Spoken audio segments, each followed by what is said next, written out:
we're going to start the meeting. Welcome to everybody who has joined us physically today in the chamber or in the committee room, shall we say, and the two members of the Provincial Parliament who have joined along with myself, and also those online. I am going to first ask the members in the committee room to introduce themselves, starting with myself, Dave Bryant. I'm the chairperson of the committee. Good morning, Grant Marie. I'm a member of this committee. Good morning, Peter Johnson, member of this committee.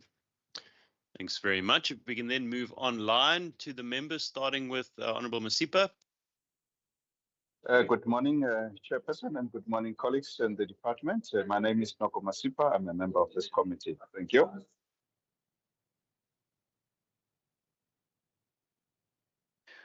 Good morning, Chair. Good morning, colleagues. My name is Noel Constable, and I'm also a member of this committee. Thank you. Good morning, Chairperson. Good morning, everybody. My name is Beauty Stoffels, and I'm a member of the committee. Thanks very much. I have been informed that Member Vessels is going to be logging in online as well. I know Member Masipa and Member Constable put in a specific request to join online, which is great, as did Member Vessels this morning. So I'm sure Member Vessels will join a little bit later as well. In terms of apologies, Minister Burdell and Mr. Paulser, the HOD, are not able to join us today. And then from the Department of Local Government, we have Mr. McCann, Advocate Birch, Ms. Williamson, and Mr. Van Sale. All present? Okay. All right. So you just pop your mic on there. Sorry. Kamal Makanya has just extended his apologies. He's in court today with an urgent application, so unable to attend, unfortunately. No problem. Any other officials that I haven't mentioned? No? Everybody else? Okay, great. Then we do have from Selga, Councillor Carl Popheim and Mr. Luiso Njamela. Are either of those two joining us today virtually? Okay, they should be. I asked for the link. Okay. I don't see them online. If they are here, please speak now. Forever hold your peace. No. All right. Okay. And then from the Provincial Parliament, obviously, Mr. Marsdorp, our legal advisor. So we're then going to move on to our main item, which is the discussion on the comments received from the public on the Western Cape Monitoring and Support of Municipalities Amendment Bill. Colleagues, the comments received were distributed on the 30th of July. If members are searching around in their inboxes, it is titled Committee Meeting 12 August, and it's from the 30th of July. And that email includes the matrix of all of the comments received from the public hearings, a letter from Minister Burdell with the introduction and the bill itself. So we did make sure that we sent that out nice and early, 2 weeks beforehand, so everybody has had a ample opportunity to go through all of those comments. So those are all there, and we're not going to flight all of that and go through each one of those annexures, but they are marked Annexure A, B, and C. And after having gone through all of that documentation, as I'm sure all the members have done, I'm now going to give members an opportunity for questions of clarity on any of those annexures. So over to members if there are any questions of clarity.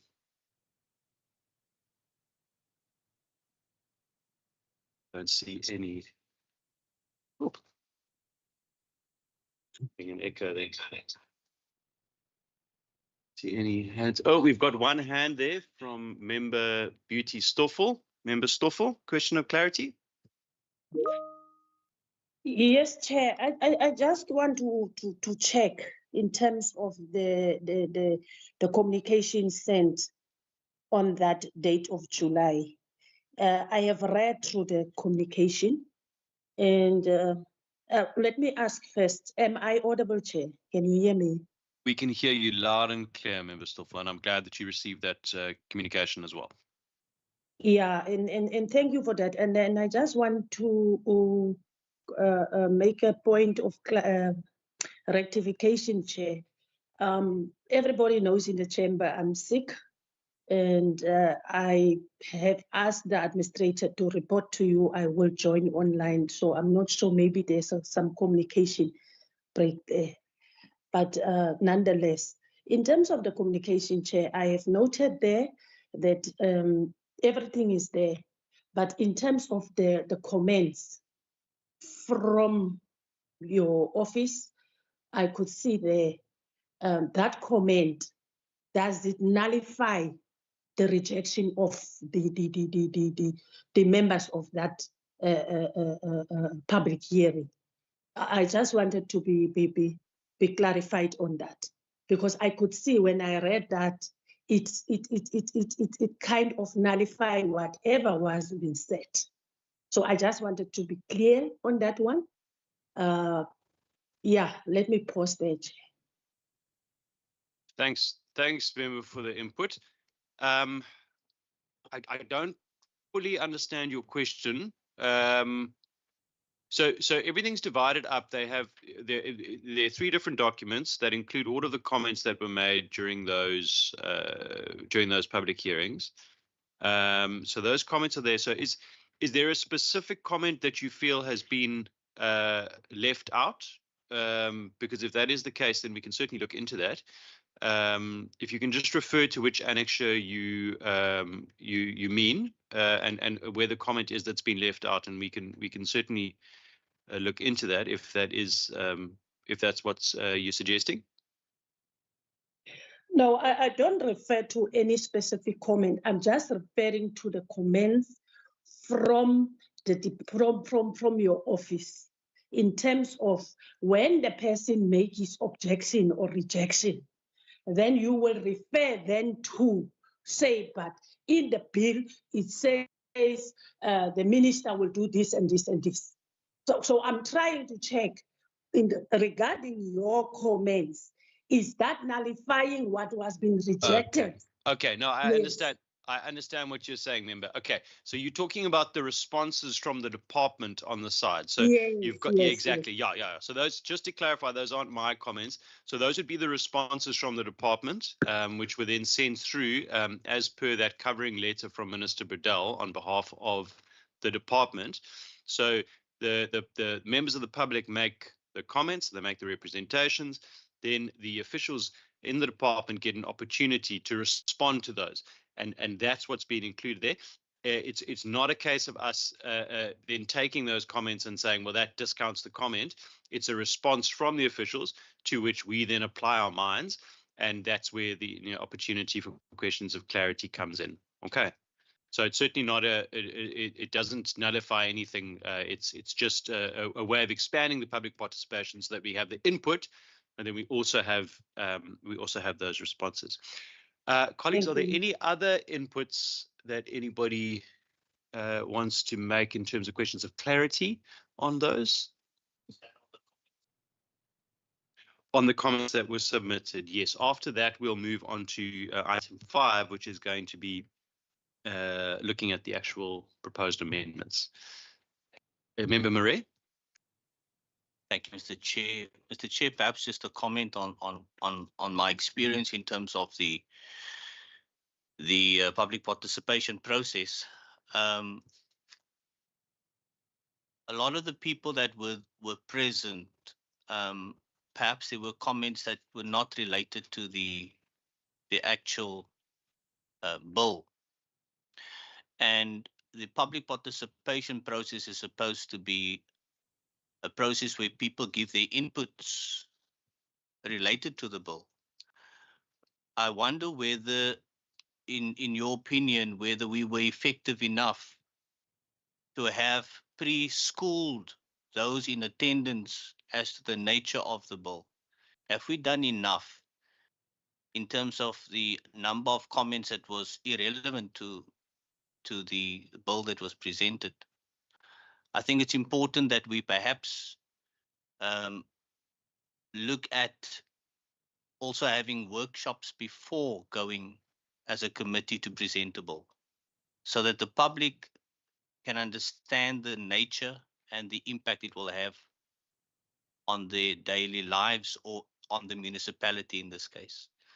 So I don't know if that's open to the floor to decide, but it's something, it's a question mark, that if we still in today, with all the technology and all the AI tools at our disposal, have people turn up for to make comments on a certain bill and it's unrelated, then perhaps we still have to question whether our presentation of the information beforehand, before going to ask for comment, whether that has been effective enough. Thank you. Thanks, Member Maria, and I think very valid points that you've raised there. And it was certainly the experience of some of us as well, that there were people who attended those public hearings who might not have been very au fait with what was actually being discussed. And I think there's two parts to it. The first part is our responsibility as the committee in terms of deciding which legislation goes out for full public hearings, because perhaps there's certain legislation that might not need to go out, to all corners of the province, and we could do maybe something a bit scaled back. I think these were both two quite nuanced pieces of legislation that we took to those public hearings. And it's not to say that members of the public wouldn't have an interest in them, but I think maybe it was a slightly more focused a group of individuals who were interested in this particular piece of legislation.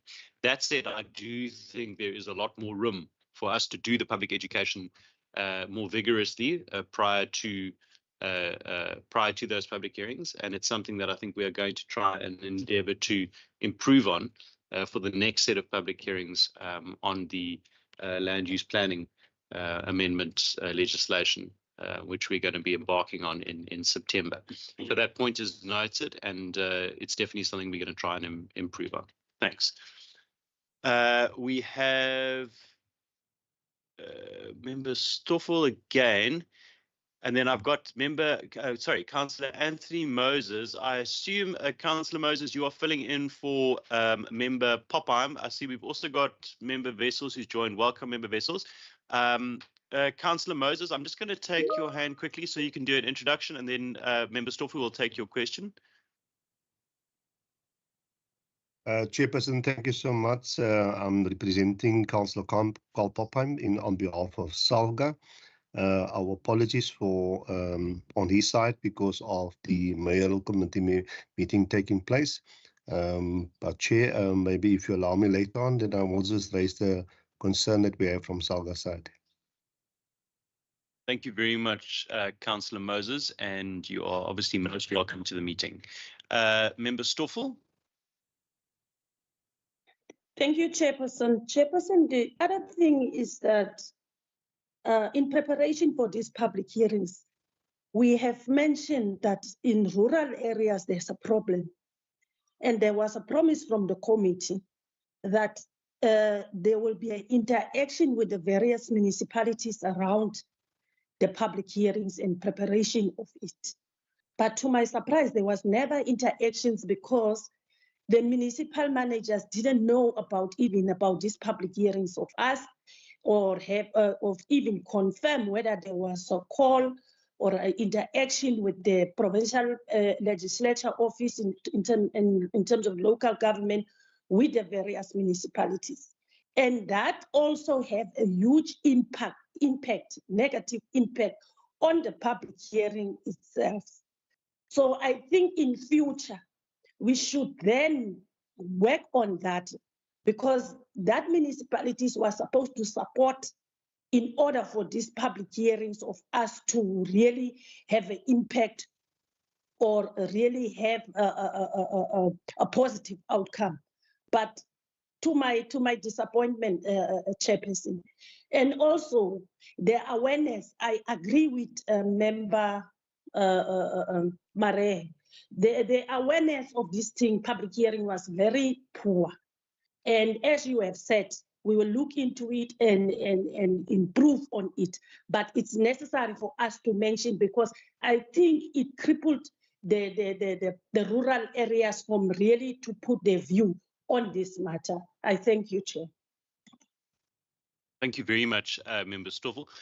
As far as I understand, and I was privy to the communications that took place in the run-up to these public hearings, there was communication sent out to all the municipalities, and I think acknowledgement as well. Mr. Kutsia, can you just confirm that? Because maybe we can also just send a summary of the communication that took place at a later stage to Member Stoffel, just for her info. Yes, most definitely, Chair. I can provide it with all the letters that went out. Went out to Salga for comments. It went out to all municipalities, all district municipalities, to the mayors as well as the municipal managers, to submit comments on the bill, and especially from the areas where we didn't have the public hearings. And there were a few received, but not from all municipalities. And I do recall, I think in Vredendal there were some councillors who were present. The city of Cape Town one, we had some councillors who were present. So there were some, but again, maybe that's something that we can just try and enhance a bit more. Yeah. I don't know how. Yeah, but I think in future, when I do send out the letters to them, I'll copy the members of the committee in. Fantastic. So that they can see, and then maybe they can then just bring it to the attention of the councillors in that areas as well. All right, that's great. Councillor Moses, I just want to come back to you quickly. So we're going to have two sections. At the moment, we're talking around the inputs that were made during the public hearings, but also written inputs that were made. One of those was from the city of Cape Town, I've noted, and some others, in terms of inputs on the proposed amendments. The next section after that will be on the amendments themselves and a discussion around that. Where would you like to make your input? Would you like to do it now in terms of the inputs that were received, or would you like to do it in the next session, which is going to be where we are going to go through those amendments and then discuss those afterwards? Chair, with your permission, if I can do it now, Chair. Yeah, just to note, sure, Chair, that as I've did a written response in the iron box, is that the two submissions from Mossel Bay and George is not included in the annexes, Chairs, just for the committee to take note of that. Mr. Kutsia, I know there was one received from Mossel Bay. Was that Mossel Bay and George together? It was one response, was it not? It was. I know of Mossel Bay, Chair. I'll have to check. Yeah. Okay, we can follow up on that. I was also only informed that we received one from Mossel Bay, and not one from George specifically, but we'll definitely follow up on that. Okay, but thank you for that input. Colleagues, are there any other questions of clarity on this? Okay. Member Constable, you've got your hand up. Chair, just clarity on what the council is saying. If we have a response from a municipality as big as George municipality, I think we need to also get that information up front, because it will be difficult for us to look at that communication and that comments and then deliberate on that. Thank you, Chair. Thanks. I fully agree with you, but I don't believe we received anything, did we? Chair, if Councillor Moses can maybe just indicate when did George send their comments through, because I remember we did receive something from Mossel Bay, but yes, nothing from George. Maybe if they can refer to the email, then I can follow it up. Maybe just oversight from my side, but I didn't receive anything from George. And we also had a public hearing in George, and even there they were not present. So if he can maybe just provide me with the email, then I can follow it up. Would you be able to just follow up on that for us, Councillor Moses, in the meantime? And you're welcome to pop that in the IM box. I see there we've got Hi Chair Selga. Oopsie. Can you just pull up that chat box for me? Can speak on it, Chairperson. Disappeared. Selga, we reword the Mossel Bay and George. Re-forward. Okay. Inputs were sent on the 3rd of March. Okay, that's great.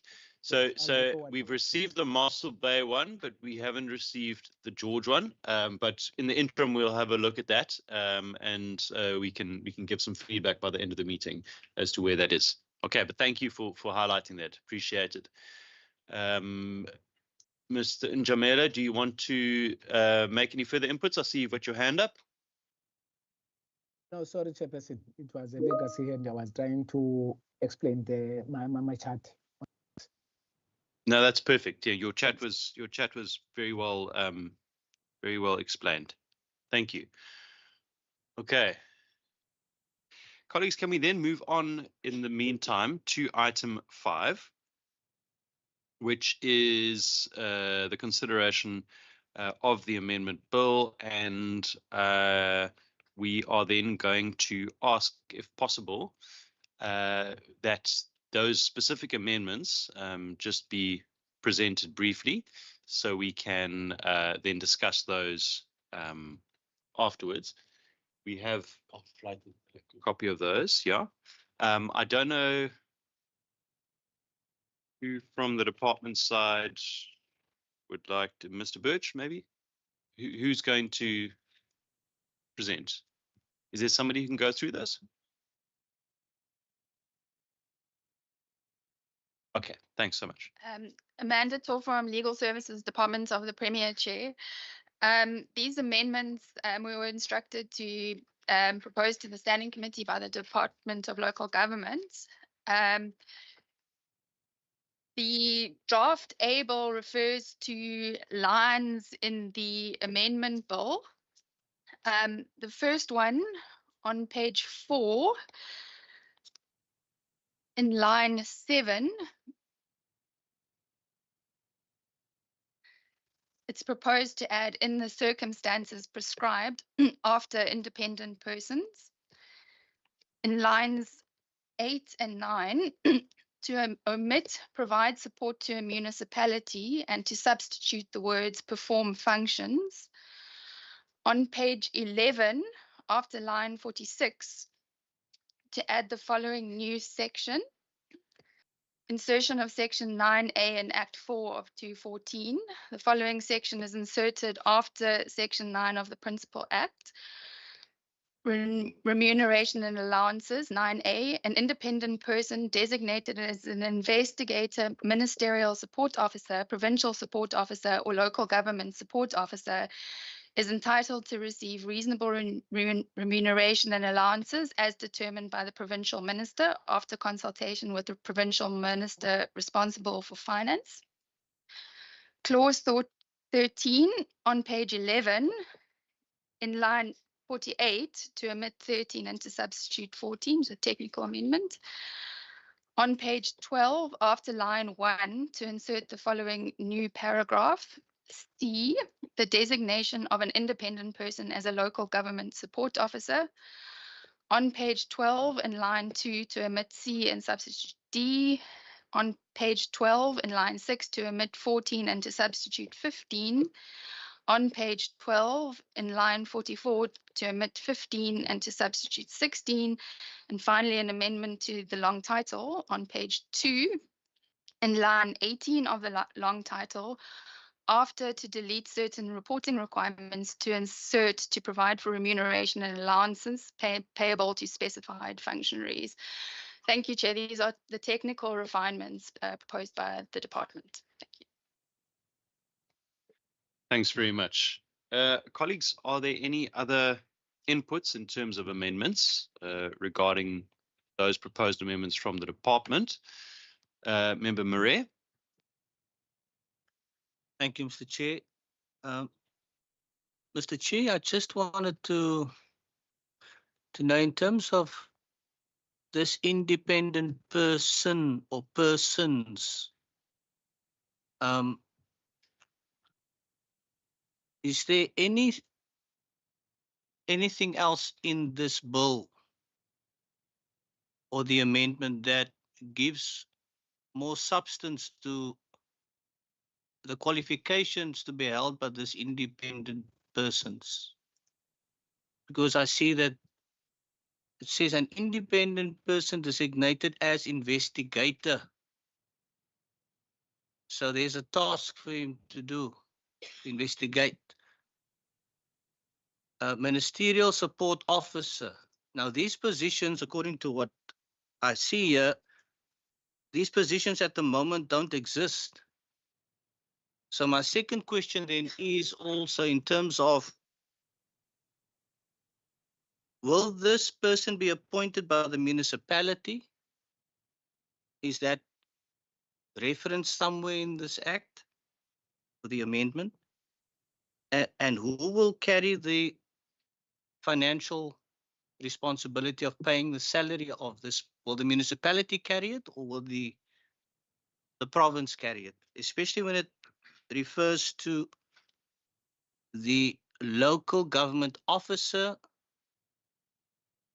Will municipalities then obviously have to cater for that? But when will the minister then use either provincial support officer or a local government officer or a ministerial support officer? There are three different descriptions for independent persons. So just wanted to have clarity on that, if I'm clear. Thank you. Thanks. Are there any other inputs, questions, clarity on the amendments? No. Ms. Torm Birch. Yeah, thank you, Member Murray. I think in terms of the appointment and who would appoint such an independent person, it would be the provincial government, and usually the Department of Local Government that would carry the costs, specifically in relation to any such appointment. The reason why we've included the allowance for an independent person is because we don't always have the capacity within the department itself, or even within the provincial government, and sometimes not even within your neighboring municipalities. So I think the first point of call would generally always be to try and use internal capacity for such appointments. But we don't always have that availability, and we don't want to have to take resources away from one function to perform these sort of functions. So the provision is there to allow for the appointment of independent persons when that additional capacity is required. So that's the thinking in relation to this. And you'll see we've catered for a number of options that are available when it comes to these appointments. And it does list that in the Act as well, the different categories of types of persons that could be appointed into these positions. Yeah, thanks. Thank you. I see Member Constable, you've got a question? Chair, thank you very much.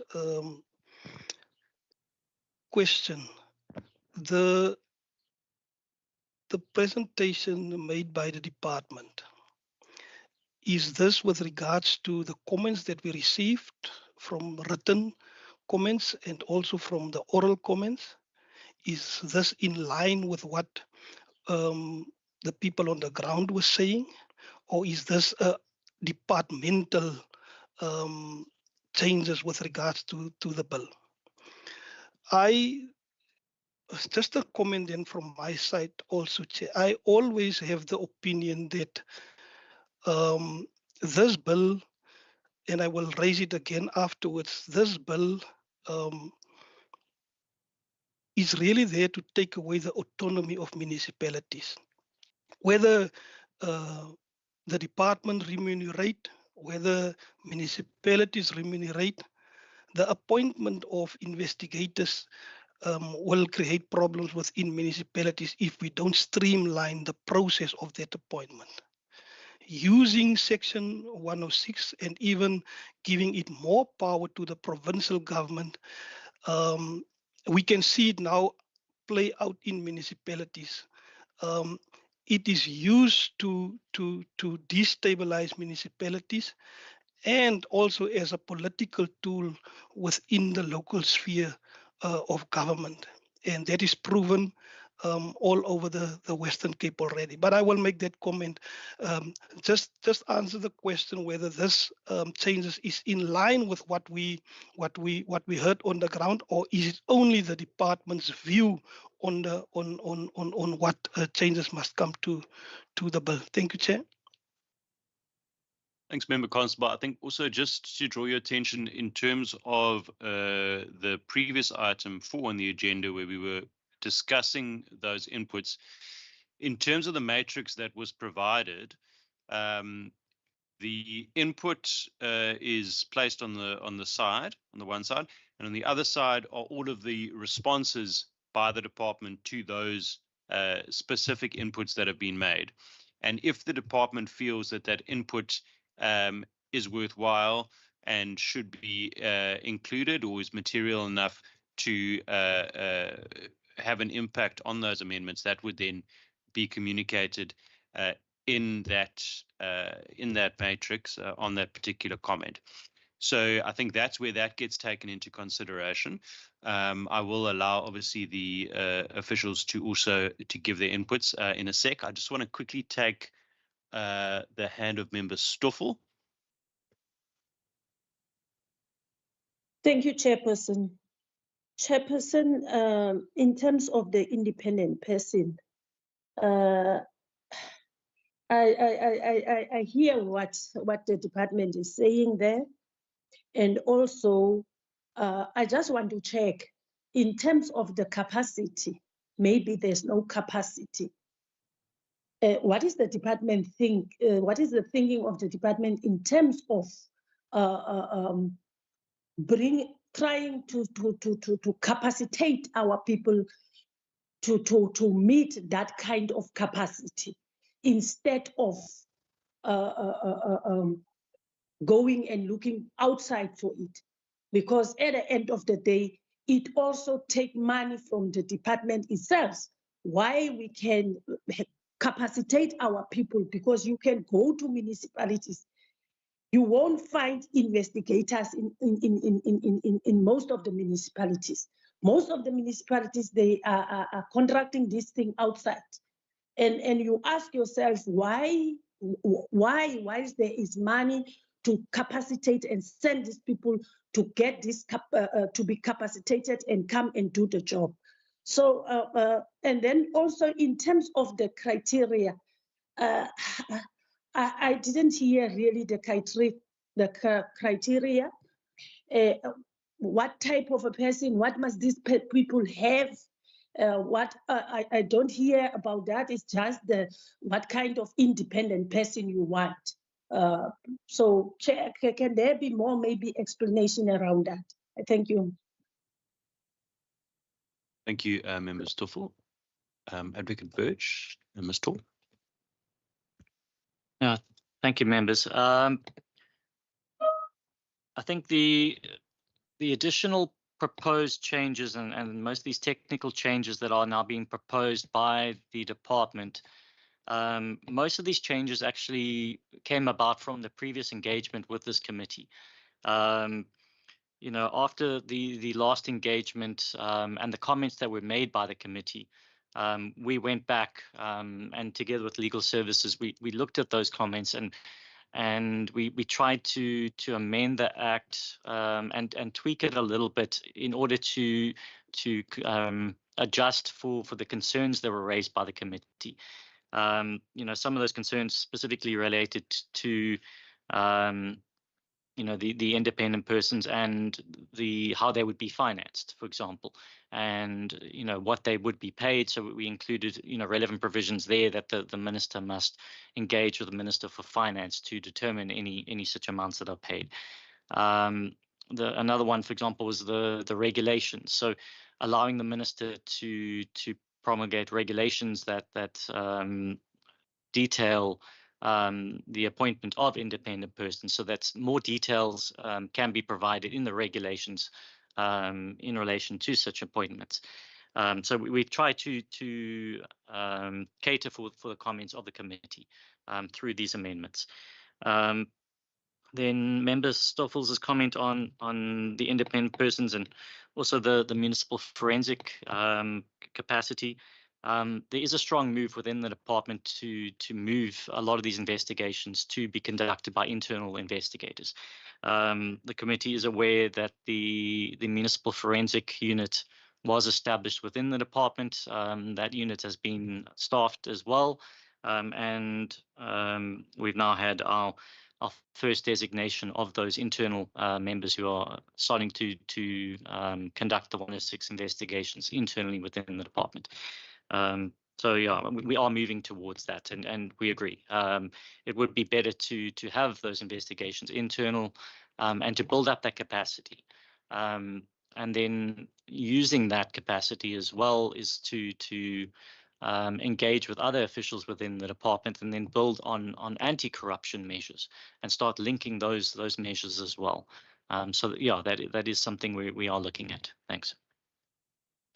Thanks, and I'm sure nobody wants to see corruption proliferating and getting worse. So that's why this legislation, I think, is certainly a step in the right direction. And thank you so much for taking our inputs into consideration from that last meeting as well. I think that is very well noted. Okay, colleagues, thank you. Do we have any other questions of clarity or inputs on those proposed amendments? Member Murray. Mr. Chair, I'm not sure whether this would be, I'm sure it would be, yeah. I have a question in terms of Section 6. The Section 6 of Act 4 of 2014, there's an amendment there in terms of the provincial minister, and I'm going to read it, says must, but must is taken out to say may. Determine appropriate steps in cooperation with the municipality to develop the capacity of a municipality and to ensure that the municipality implements the applicable practice notes and other best practice standards. I just wanted to know, in terms of before the changes, the provincial minister did not have a discretion. It's something he must do.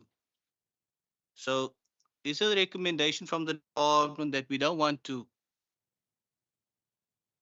place the minister under the obligation he currently is under, to give him a discretion this time, whether he will take appropriate steps in cooperation with the municipality to develop the capacity.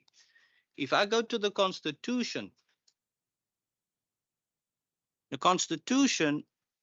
when it comes to the support of municipalities, let me just find it.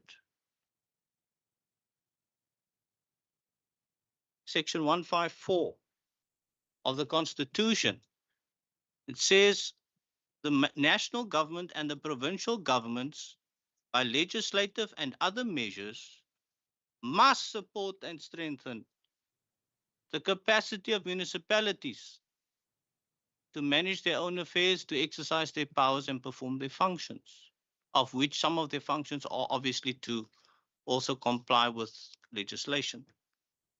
So,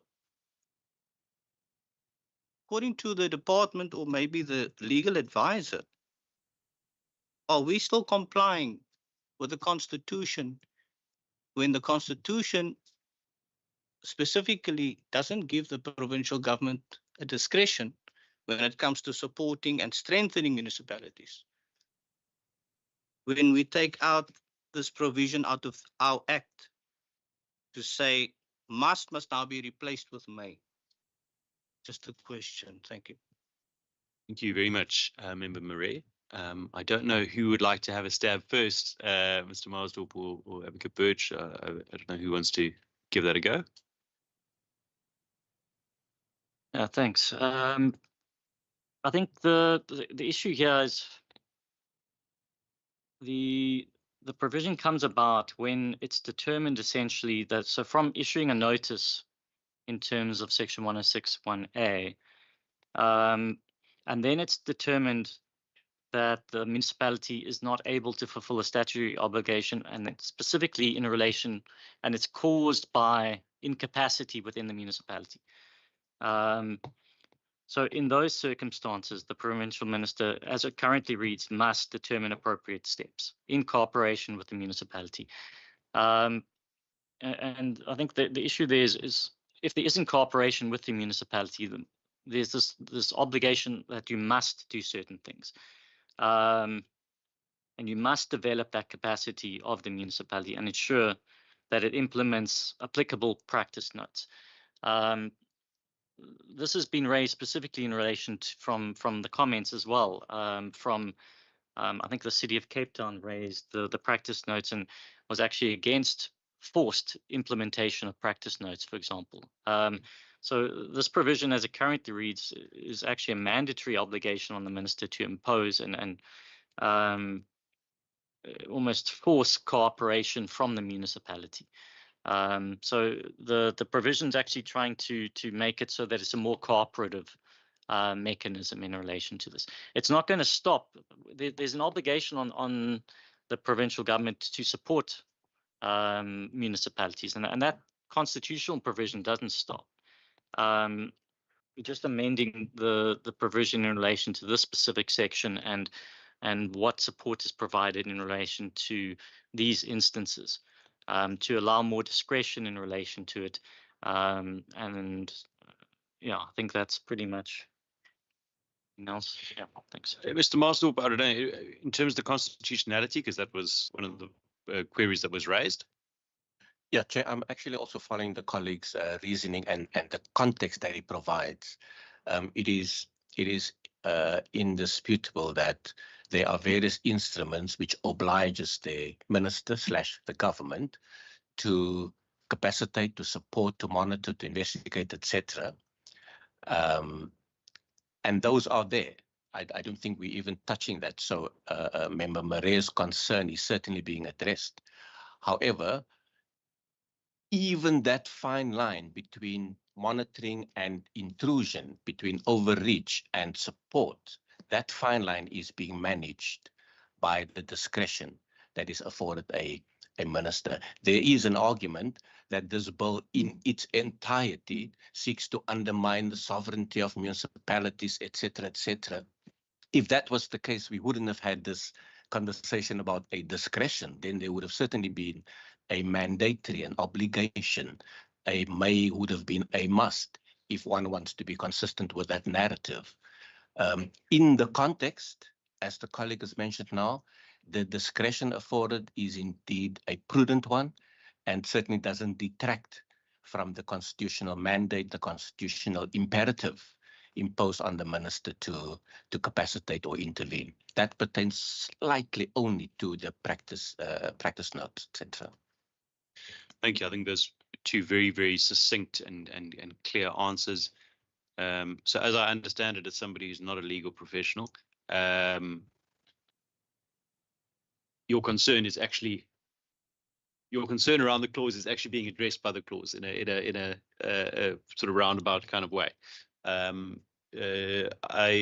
see we've got Member Stoffel and Member Constable. I just want to quickly take a follow-up from Member Murray while he's here in the room, and then we'll come to your two questions, Member Stoffel and Member Constable. Member Murray? I was busy thinking and processing exactly what was being said to address my concern, because I think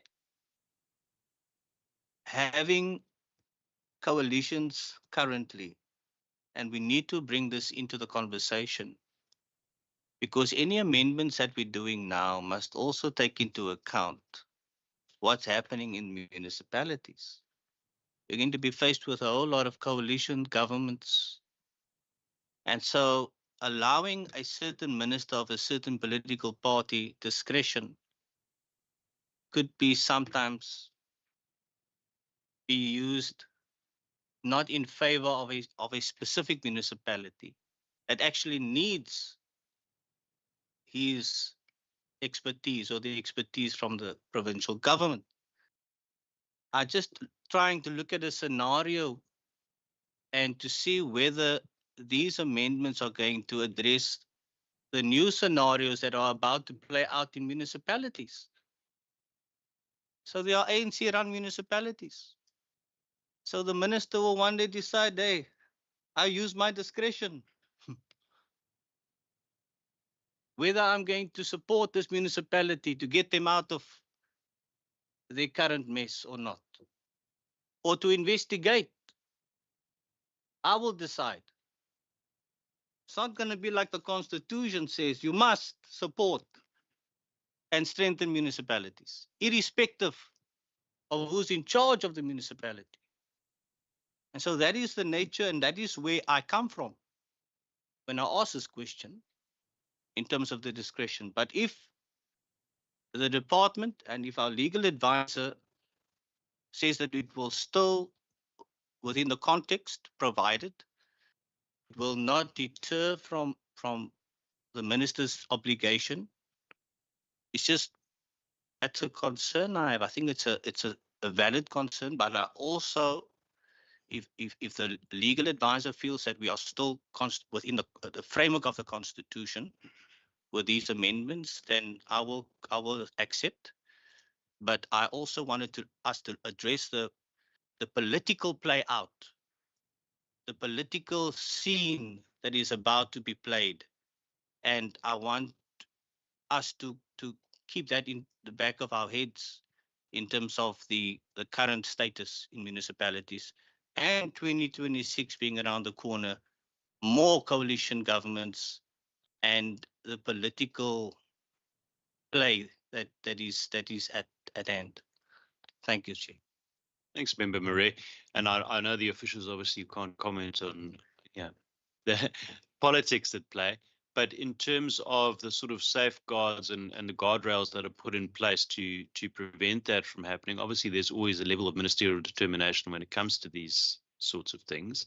But one would assume that a minister would be acting without fear or favor and in the best interest of all South Africans and all members of the Western Cape community, and not there as a party political politician, so to speak. And I think that's how the act is designed, or the legislation is designed. But I don't know if anybody wants to make a comment. Have I covered it, Ms. Tor? I'd just like to add, I 100% agree with my colleague Advocate Birch and Advocate Marstorp and their responses. In this particular case, the discretion is appropriate for the reasons they stated. But also just to reiterate that all decisions will have to take with due regard to the principle of legality and rationality and interpreted in line with the Constitution in a context-specific manner. And in particular circumstance, the Mayor would have to be construed as a must, and there is case law to that effect in particular circumstances. Legislation cannot speak to every conceivable circumstance on the ground. It's just unworkable and unwieldy. It's not the way legislation is written. It is a difficult legislative choice to make, a discretion or a duty. In this case, I believe it's constitutional in this particular circumstances for the reasons my colleague stated. And there's, of course, the manner in which the minister will be obliged to interpret these provisions in line with rationality and the duty to support in the Constitution. Thank you. So sorry, just to follow up again, I'm going to come to you now, Member Stoffel, just to follow up again then.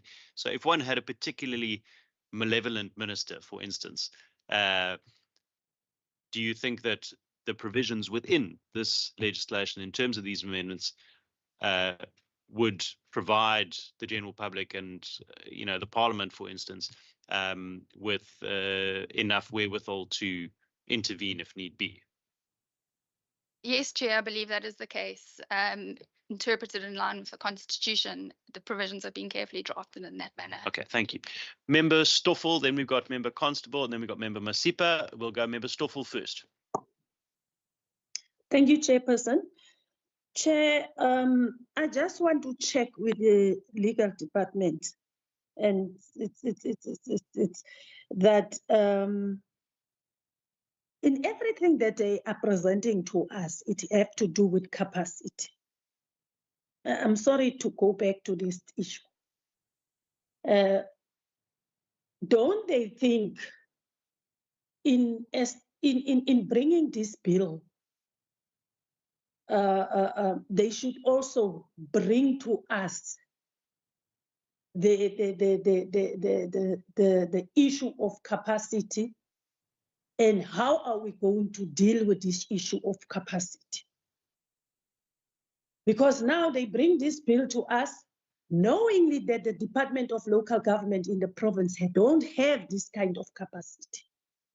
And in order for them to implement this bill, because when this bill has been passed, it's going to be implemented, but we will still have the issue of capacity. And there's not even to indicate to the committee how fast will this issue of how fast must this issue of capacity be fast-tracked within the department in order to justify this bill that they are bringing to us. And there is this thing, there is things that cannot supersede the Constitution. The issue of discretion cannot supersede the Constitution. Whether we want to justify it here in the committee, in what ways, in what means, but it cannot supersede. So I fully agree with Member Mare in terms of when the minister wants to use his own discretion in fast-tracking his own agenda, it's possible. So the word discretion doesn't even belong in this bill from my side. So, Chair, I really need the legal department to be more specific when they talk about capacity. What does they mean? And with the capacity in terms of accomplish this bill, justifying what they are presenting to us. Thank you, Chair. Thanks, Member Stoffel. Member Constable. Chair, baie dankie. Ek dink ek gaan gou hierdie gedeelte in Afrikaans praat. Miskien gaan ek my beter uitdruk. So ek hoop die legal minds. Just 1 second, Member Constable. That's completely fine. We do have the translator, so just anybody who needs a translation, it is available. Correct? Yeah. Okay. Let's go. Carry on. Baie dankie. Chair, ek dink Member Mare het ons nou op die regte pad gevat. Diskresie is 'n baie gevaarlike woord vir die implementering van enige bil of enige aksie, veral op munisipaliteite. Nergens sien ek dat daar beskerming in hierdie bil is vir munisipaliteite of individue binne munisipaliteite nie. Al die diskresie gaan na die provinsiale regering toe. En u kan ons baie mooi verduidelik waar u sit om te sê die MEC sal dit doen en die MEC, as u nog nooit 'n victim was van sulke situasies, 'n praktiese uitvoering van sulke situasies, dan verstaan ek u redenasie waarvan af u kom. Maar as u al 'n victim was van boelietaktiek vanuit 'n provinsiale regering, dan sal u ook verstaan waarvandaan ek kom. En hoekom ek so praat vir munisipaliteite en die beskerming van munisipaliteite. Dit wat ons neersit, die wetgewing wat ons neersit, moenie daar wees om munisipaliteite te slaan en bang te maak nie. En Member Mare is 100% reg. Koalisieregering wat nie onder die Wes-Kaapse regering val nie, wat nie deel is van die regerende party in die Wes-Kaap nie, word geïntimideer. Ons kan dit nie wegredeneer nie. En daar's bewyse daarvoor en ons gaan meer bewyse daarvoor uitbring in die nabye toekoms. So die diskresie van die MEC, wieever die MEC in die toekoms sal wees, moet kan getoets word steeds op hierdie platform, voorsitter.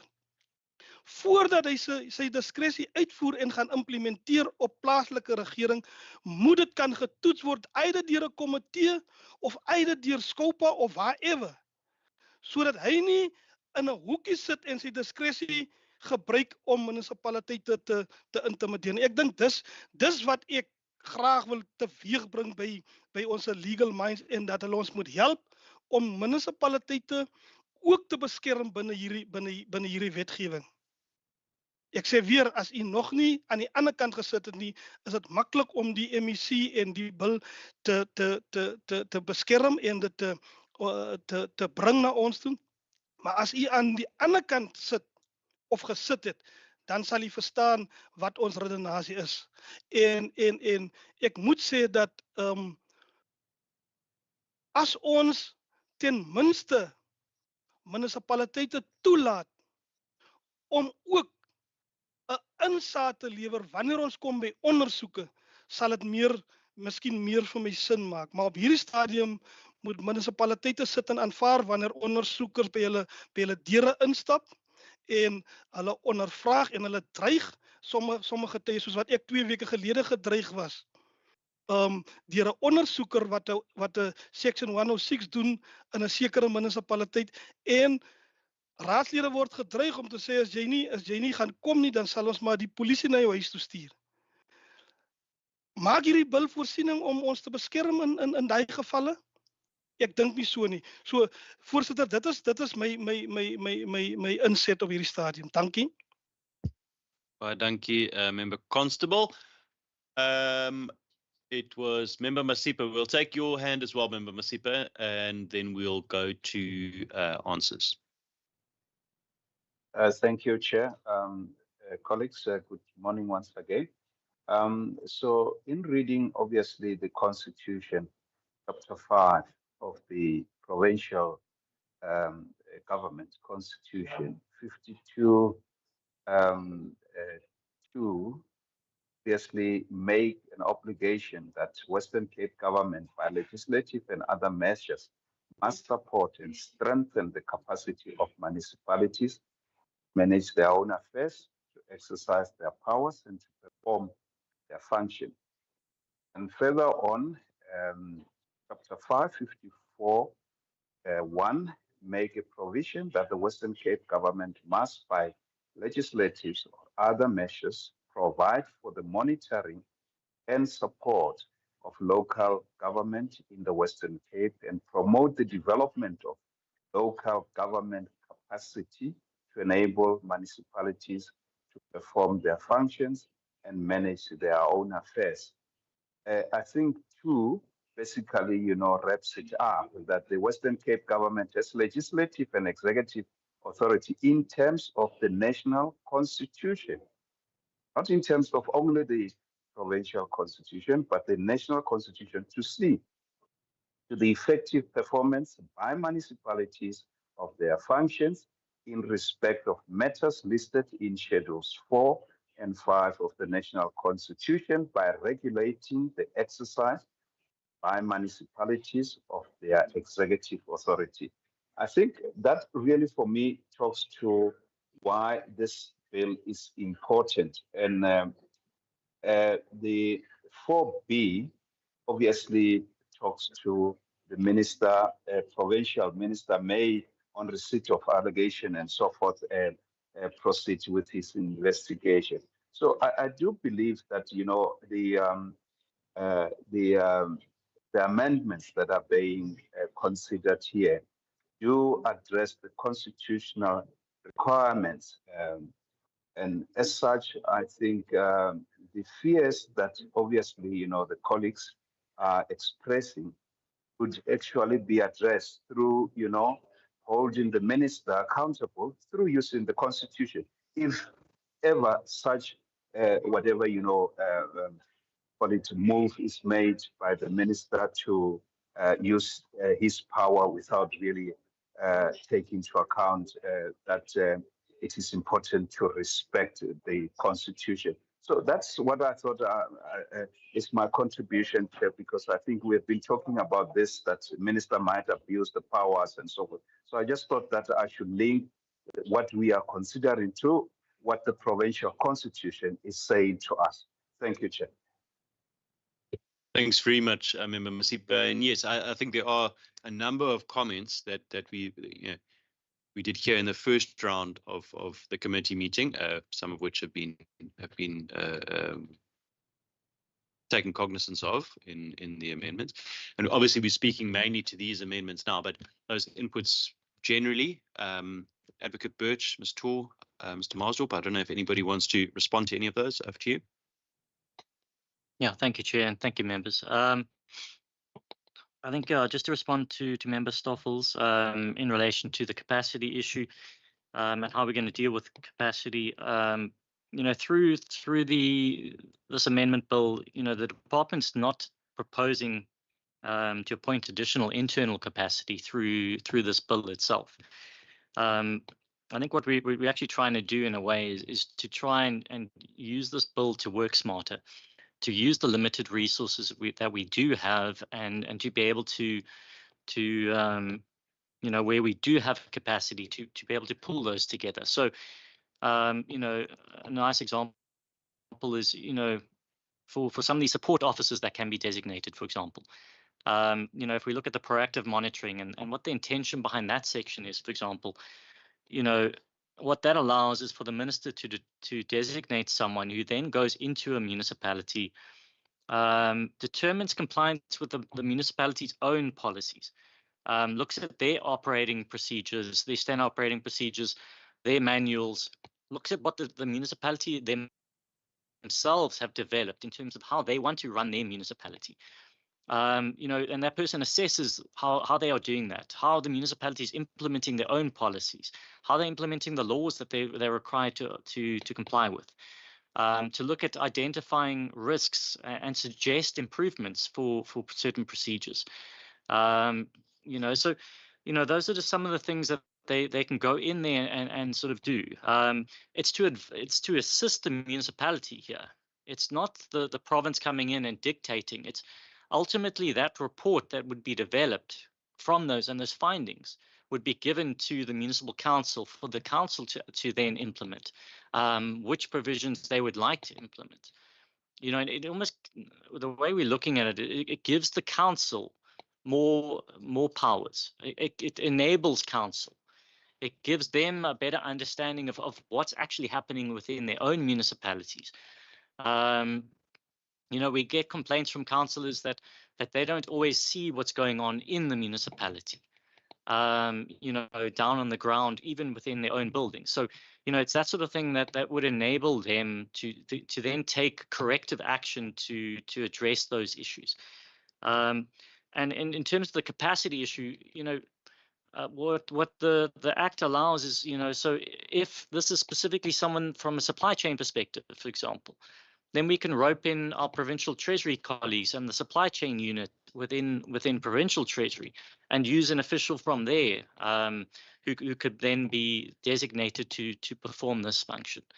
If it relates to something that is, land use planning, then we could call on our environmental affairs and development planning colleagues in that department and get them to come and assist specifically to provide this assistance. So that's how we're trying to look at this, and also neighboring municipalities as well. Using the district officials potentially. Our well-capacitated municipalities can then share their knowledge in terms of their processes, their procedures, and try and share that knowledge with the sort of more rural municipalities potentially, or and some of the rural municipalities are better sourced in certain areas, but so we're trying to share the knowledge is what we're trying to do with this bill, and the capacity issue within it. Then sufficient safeguards, Member Constable's question.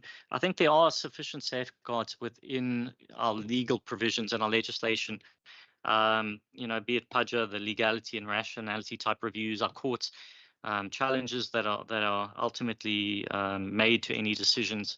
And also I think what we must look at in relation to this specific bill and the functions that we're looking at as well is even with a Section 106 investigation report, ultimately it's province, and the provincial minister designates investigators to go and investigate, and then they are given certain powers, yes. But the report that is ultimately prepared, that report is then given to the municipality, and it's for the municipality and specifically the council to take action in relation to that report. So all of that, all that the provincial minister is actually doing is uncovering what's actually happening. So I think we need to contextualize that as well, and same with a lot of the other provisions in the amendment bill as well, like the proactive monitoring one I mentioned now as well. It's ultimately the reports that are prepared are given to the municipality, and it's to enable them to take appropriate action. It allows the constituents to then go, these reports have ultimately uncovered these findings. And then your community can ask questions and say, well, what action has been taken to close those loopholes? So that's, I think, where we're trying to go with this in relation to those aspects. Yeah. Thank you. So effectively, I mean, the only municipalities that would need to be worried about this are the ones that are trying to cover something up, because effectively, it actually gives a lot of autonomy to that municipality, but at the same time assists to bring out those core issues, the fundamental challenges that are there. So, I mean, that certainly for me gives me a lot of confidence. I see Member Constable's got his hand up for a follow-up. Member Murray, do you also have your hand up for a follow-up? I'm going to take Member Constable first because he had the last question. Member Constable. Chair, baie dankie. Miskien net op wat member Masipa gesê het van die vrees wat daar is. Daar's nie vrees wanneer dit kom by die implementering van wetgewende aksies teenoor munisipaliteite nie. Ek dink wat ek probeer uitbring op hierdie stadium is die praktiese implementering. Die ondersoekers wat die Wes-Kaapse regering stuur na munisipaliteite. So, en Advocate Birds het dit nou baie mooi verduidelik, en ek verstaan 100% die verduideliking wat hy gee. Maar weer eens, Advocate Birds, wat sê die Municipal Systems Act when it comes to the submission of the reports to municipalities? Want ek kan vir jou nou sê, waar ek sit, is van die ondersoeke is al vir meer as 4 jaar aan die gang. Bring julle 'n timeframe in? Is ek reg as ek sê dat binne 90 dae na aanstelling moet daar 'n report getable word, of is ek op die verkeerde pad? Because dit lyk asof ondersoekers vir meer as hulle tydperk binne in munisipaliteite bly, en dit op sigself maak munisipaliteite wankelbaar. Hulle kan nie regtig waar hulle werk doen nie. So net om terug te kom, niemand is bang nie, en niemand sê dat moenie geondersoek word nie. En die statement wat u ook so pas gemaak het, dat munisipaliteite of sommige munisipaliteite wil goed wegsteek. Dit is nie die geval in alle gevalle nie. Munisipaliteite wil baie graag hulle samewerking gee. En ek noem hierdie goed because ek het praktiese ervaring. Ek dink onmiddellik terug aan 2019, toe ek die burgemeester was, wat vir MEC Bradelle 'n brief geskryf het om te sê, hoorie, ons sukkel met sekere goeders. Hier is die aksies wat ons van u verwag. Kom gee ons ondersteuning. Die support wat ons nou hier doen, het nooit gekom nie.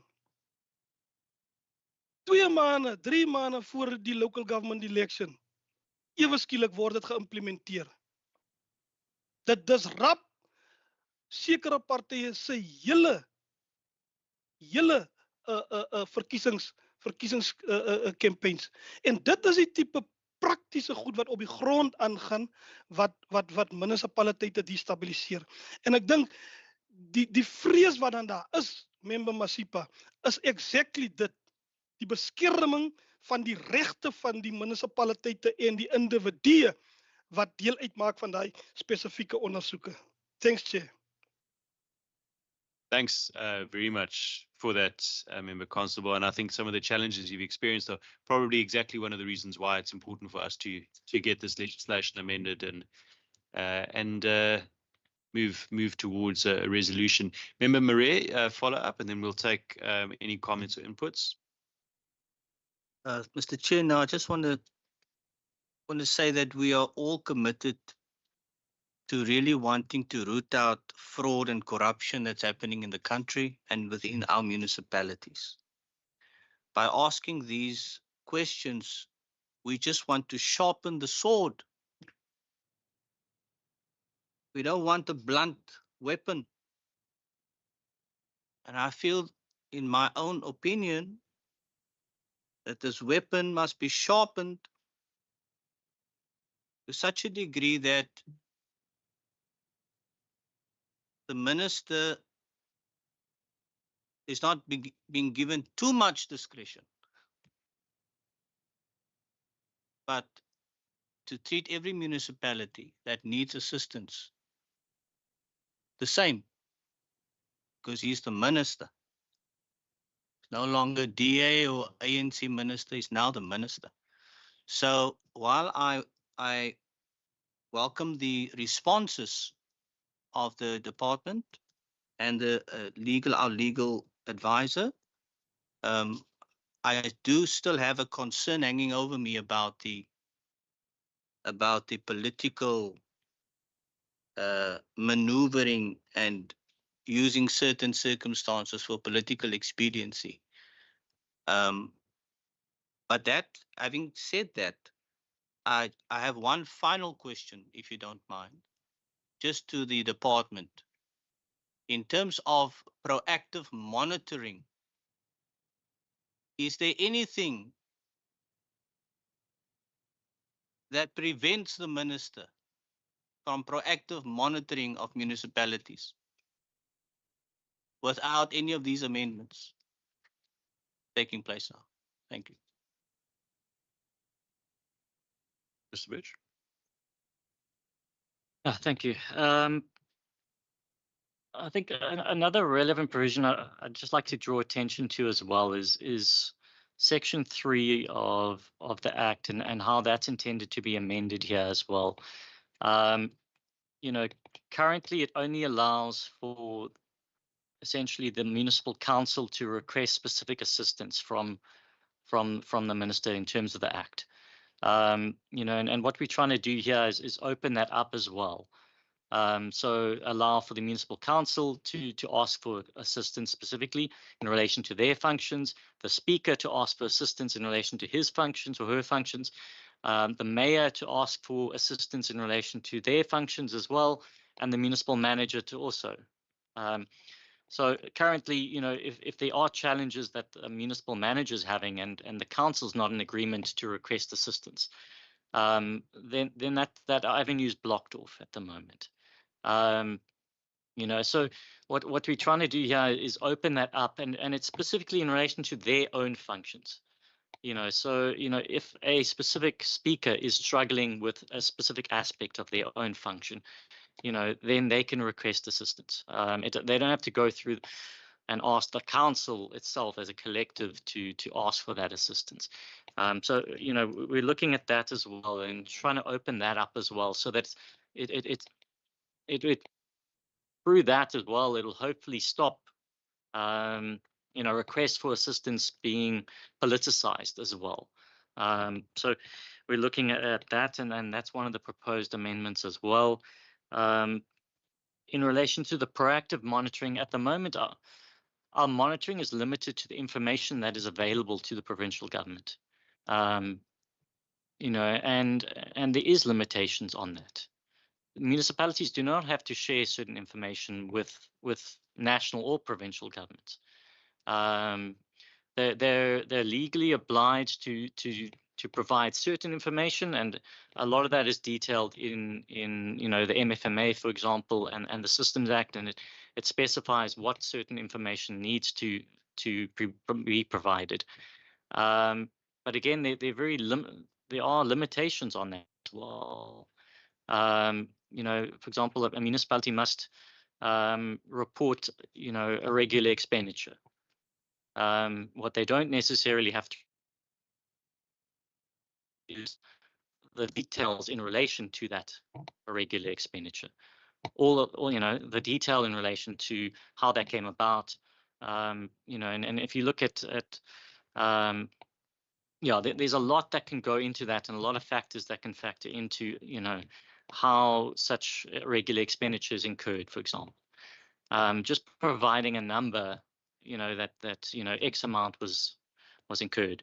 It's not really going to help us as a provincial government to monitor and to redress what's happening in the municipalities, and assist the municipality and their own council to take action to redress what's happening. So yeah, I mean, in essence, yes, we are both as a national and provincial government, we are fairly constrained when it comes to proactive monitoring in relation to municipalities. We don't have the power to go in, and even 154 support that is provided under the Constitution. That's with the council must agree to that support from the provincial government. We can't force our support on the municipality in relation to something unless it's catered for under legislation that we have that power. So there's a bit of a fine line that's drawn, and we're trying not to go too far in relation to these powers, and that's why it's been drafted in a very careful manner, so that the minister can designate certain officials for proactive monitoring, for example, but ultimately the report that's provided and the guidance that's provided is to enable council to capacitate council and enable them to take action. Thank you. Thank you very much. On the online platform, I see Member Stoffel. Member Stoffel, over to you. Thank you, Chairperson. Chair, I'm not really comfortable with what has been explained, especially now when it comes to the monitoring issue. Because even there, whether we like it or not, the minister is already using his own discretion. Which municipality you want to monitor, which one you don't want to monitor. Let's say, for instance, and the issue of to say municipalities it's not really necessary that municipalities give you information. If the province want to monitor a municipality, you will do that. Look what is happening in Nice now. Who's giving them that information? It's the municipality. So the explanation being given, it's not really. And even the issue of discretion, the legal department must tell me why the issue of the word discretion cannot be coupled with constitutional discretion, which means then the discretion that you are doing is based on, guided by the Constitution.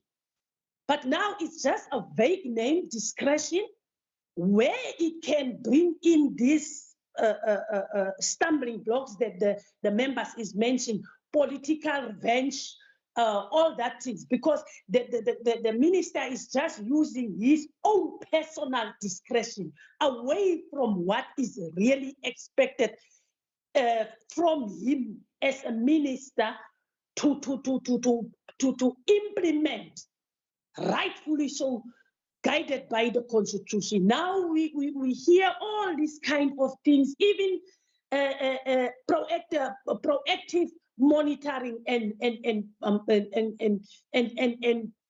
this monitoring that prohibit people not to do corruption, not to do fraud, not to do maladministration. The department can't even guarantee us that. They are telling us it's not a must-that municipality. So what are they saying to us here, Chair? What are they saying to us? What is the purpose of this bill? If this bill can't even cover the proper monitoring issue, it can't even cover that. So what is this bill for? Is it really to witch hunt certain municipalities? Because that is what I'm concluding on. This is to witch hunt certain municipalities. So, Chair, I'm not comfortable, but that doesn't say other people is not comfortable. But from my side, I'm not comfortable with it because I can guarantee you this is a witch hunt, whether we like it or not. And also, this is the issue that Member Constable was mentioning, is to strip municipalities from their autonomy. That's it. Thank you, Chair. Thank you very much for that input, Member Stoffel. Member Constable, I see you've got your hand up. I think that's the last input. Ja, nee, ons gaan nog lang debate oor hierdie ene. Chair, Advocate Birds het my nou nie geantwoord op die time frame nie, maar dis fine. Ek het nou sommer die Municipal Systems Act het ek sommer nou hier gekry.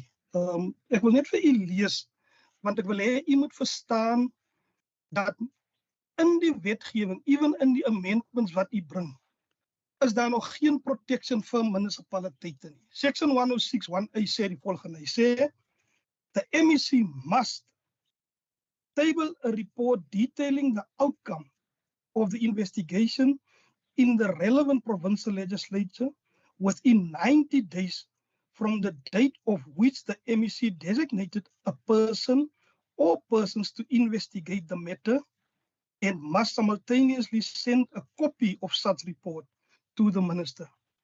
Now, this is my query to the legal minds of the province, and I'm saying it and I put it on record that there's no protection for municipalities in this legislation, in this bill.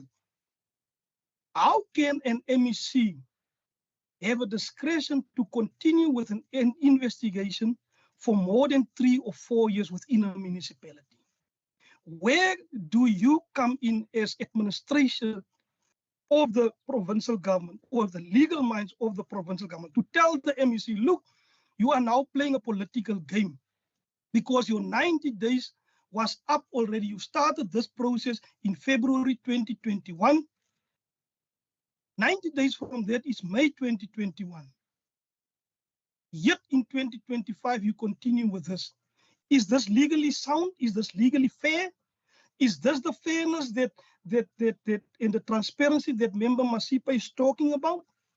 Or is this total discretion of the MEC where you then bully municipalities and destabilize municipalities? This is just a broad question I'm asking, and I'm saying it to you because, colleagues, I am and I was a victim of this. When we use it correctly, I undoubtedly I will definitely support it. But if there's no protection in it for municipalities and for administration and for councillors in this bill, then why are we even amending it? Please put in some strict regulations or strict things in also to protect them and to make sure that the MEC doesn't use his discretion as a political tool.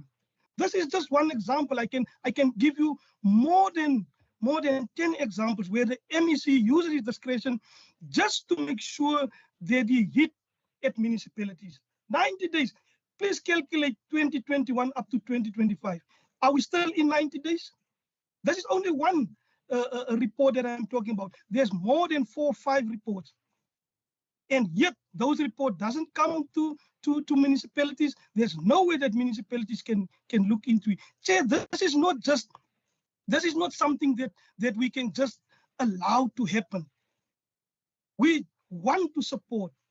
And as Member Marais said, we want to root out corruption and maladministration, whether you like it or not, whether you laugh at us because we're sitting at the other table and not at your political party. We want to do that. That's why we're part of government. But we can't allow an MEC or a government to treat another government just like it want to be. We need to be careful how we treat local government. We need to make sure that the autonomy of those governments are respected and that we respect the people who govern that. And what we can do is to bring in protection in this bill. Thank you, Chair. Thanks very much, Member Constable. So it's just a question of clarity from my side, just so we're all on the same page here. When you're speaking about protection for councillors, is that protection from councillors to protect them from being investigated for fraud and corruption? What is the protection that you are requesting, just so we can kind of isolate that? Thank you, Chair. No. I'm not saying please don't investigate. You can investigate, you can do whatever you want, but there's legislation there. I just read to you Section 106(1)(a) of the Municipal Systems Act. Who then monitor the MEC or the investigators to say your time frame has lapsed? Your 90 days have lapsed. Why are you still busy with this investigation? Now I know people will tell us, yeah, that the municipality het nie saamgewerk nie, hulle wou nie die information gee nie. But still, there's no communication. If your 90 days is up, your 90 days is up. Give us a report so that we can continue with our work. So the protection is not to guard municipalities, not to be investigated. It's about protecting the right of the people or the municipalities and make sure that we don't destabilize. Thank you for that, Chair. Okay, thanks. Mr. Advocate Birch? Yeah, thank you. I think the specific matter that the member's talking about and that specific investigation was actually started before this provision came into force. So, I mean, and this is national legislation, we must remember as well. Then another issue, a lot of the delays that are ultimately caused during these investigations is because municipalities are not cooperating with the investigators. They are not providing information to the investigators. They aren't giving them the documents that they're asking for so that they can actually assess the allegations. So that's one of the big problems that these investigations are having. And that's why the current bill, and you'll note that there are a lot of provisions in here which detail specifically how the documents are obtained in various circumstances. And there's safeguards going, and we've been quite careful in relation to how those have been drafted as well to make sure that they are legally compliant as well. So I think what this amendment bill is ultimately trying to do is actually, and it's going to address Member Constable's issue here. This bill will ultimately allow for investigations to be conducted quicker. You know, so I think, you know, that will address that issue. And hopefully, to be honest, a lot of the other provisions that are in this bill will hopefully negate the need for these investigations. If you can do a lot more in the way of proactive monitoring, assessing processes, procedures, making sure that all the sort of loopholes that people use to commit fraud and corruption are closed. If we can improve the processes that are happening within the municipalities, then hopefully we can negate all of these and the need for these investigations. So yeah, we're trying to include provisions for both of these. Yeah, thank you. Thank you very much, Advocate Birch. I have seen Member Masipa's got his hand up. Member Masipa, you are welcome to make your input. I think after that, if we don't have any other further inputs, we can then move on to the next stage of this item. But Member Masipa, sorry, did somebody else have a? Oh no, okay, Member Masipa. Chairperson, thank you very much. I think Advocate Burgess covered what I wanted to ask. But I thought that maybe, you know, just as an assurance to the issues raised by Honorable Constable, maybe to just reiterate again the clauses that talks to what Dr. Advocate Burgess has just spoken about, you know, in terms of really safeguarding that we don't get to that stage really what concerns Honorable Constable.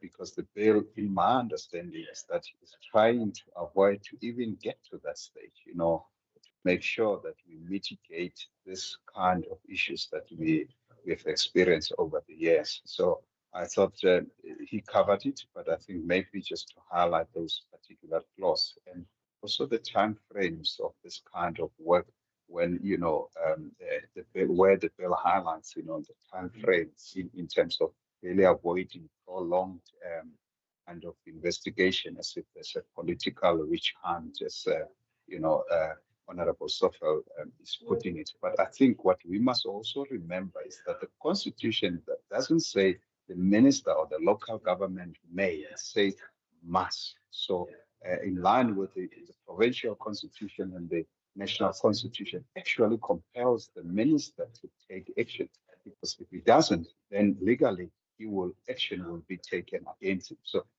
you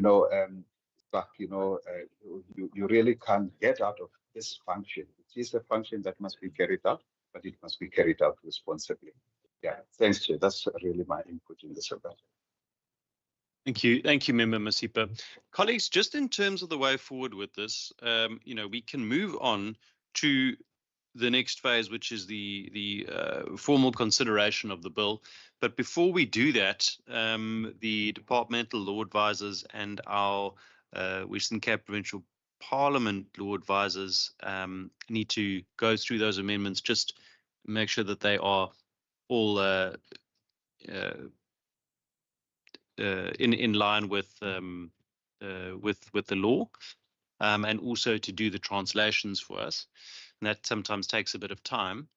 So the proposal is that we reconvene this item next week on the 19th, and we can then have the formal discussion and votes on those amendments and put those to the committee.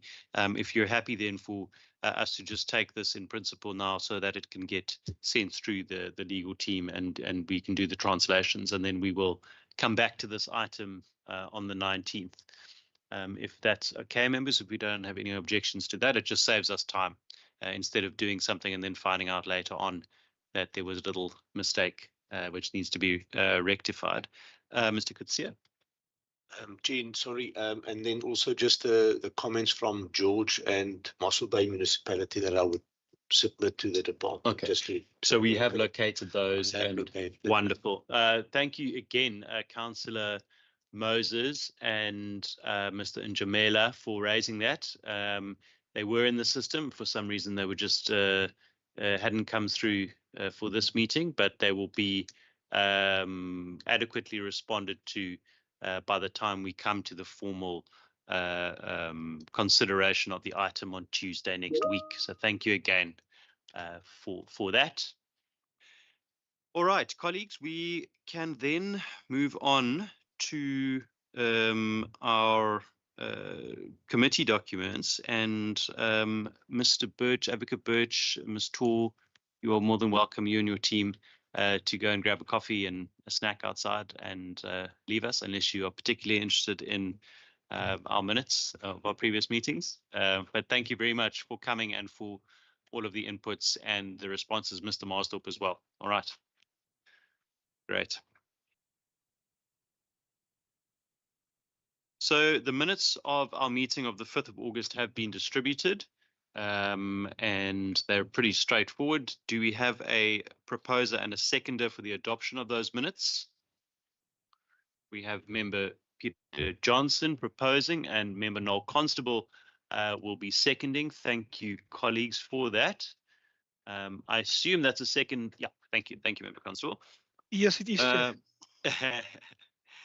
And then if we can move on to item 7, which is the follow-up regarding our public participation process, taking into consideration the request from the committee for an additional public hearing. We had 3 originally.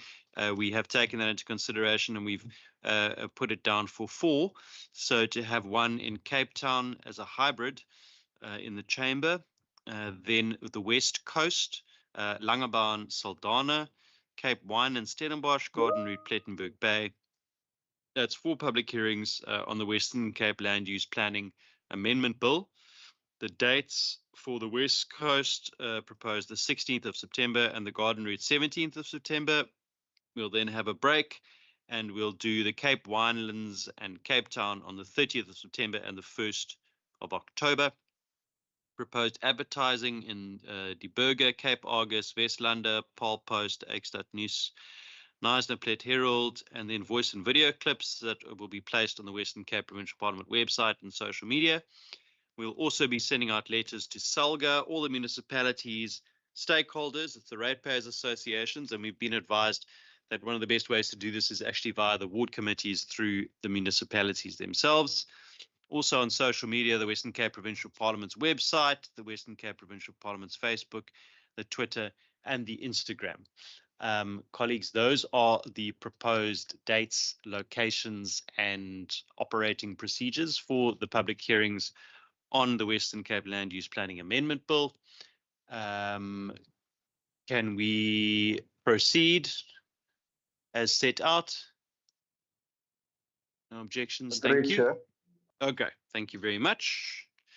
And then finally, colleagues, in terms of resolutions, do we have any resolutions coming out of today's meeting or any proposed resolutions on anything else for consideration and to add to the timetable going forward?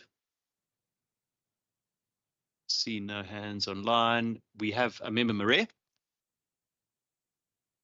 Speaker, I think it was just this morning when I mentioned about the effectiveness of the public participation process, whether we've done enough in terms of educating or at least having a workshop prior to engaging future public participation programs, perhaps something to look into and to make our work easier. There's too many court cases where legislation is being thrown out. We don't want to be one of those provinces where when we pass a provincial piece of legislation or whatever comes through, that there are questions about the effectiveness and the fairness of the public participation process in terms of the information that's been sent out, and also, especially in the rural areas, this simplifying information, the use of AI if need be to get the information out there and to nowadays there's a lot of possibilities that is available to us that we need to explore. Thank you. Thank you very much, Member Marais. Yes, and I think we all concur with your sentiments. And perhaps, Mr. Kutsia, as Member Marais has suggested, we send out the bill, but we also send out a very simple summary of the intentions of the bill and some of the key proposed amendments, which can then be distributed to those ward committees and the civic associations, etc. I know we have done a similar thing in the past, but maybe if we can just almost make it a bit more simplified and accessible for everybody, so that when they come along to the meeting, they don't think it's a public meeting about potholes and things, that it's this is about specific legislation, because the last thing we want to do is disappoint people who are arriving and then want to talk about something else. Okay. We've got Member Constable and Member Stoffel who would like to make proposed resolutions. Member Constable. Yeah, thank you very much, Chair. I can't remember. Previously, I asked for information with regards to landfill sites, but is it possible that we can have a presentation on all unlicensed landfill sites, as well as the process where they are and the support that provincial government is giving to them? Secondly, Chair, with the upcoming local government election in 2026, is it possible that we can get an overall presentation with regards to service delivery issues within municipalities? Also the support we're giving, and also the support that municipalities is giving to one another. Thanks, Chair. Thanks, Member Constable. The first one, certainly. The second one, I think you might have to be a little bit more specific. Would you be able to just put that in an email to Mr. Kutsia, because I think service delivery is a very broad term. I can do that. Yeah. And then we can see if we can give you sort of an analysis, a specific analysis on it. That'd be helpful. Member Stoffel? Thank you, Chairperson. I think I'm being covered by Member Constable in terms of the unlicensed Landuk. And then also, I just want to make a request in terms of our translators during our public hearings. I think in George, we had slightest challenge. I'm going to ask that we look into that so that we can avoid unnecessary queries to our side. Thank you, Chair. Member Stoffel, 100%. I was, quite open about the fact that I was quite disappointed at our first meeting with the way that the interpretation was set up and done, and I think it's a challenge for us to make sure that we arrive a little bit earlier, perhaps, and get that set up properly so everybody's on the same page. The last thing you want is someone to be prejudiced because they don't understand, legal terminology that's coming out, and they can't hear it in their own language. So very, very good point, and we'll certainly make sure that is taken into consideration and fixed for all of those public hearings. All right, colleagues, if there is nothing else, then the meeting is adjourned, and we will see you next week on Tuesday, where we will formally consider the amendments to the Western Cape Monitoring and Support of Municipalities Amendment Bill. Thank you. Yes, it will be a virtual meeting, just so everyone's aware. So we won't be meeting in here physically, but we will all be online. Thank you so much. Have a good day. There's coffee outside. Thank you, Chair. Thank you. Thank you, Chair. Bye.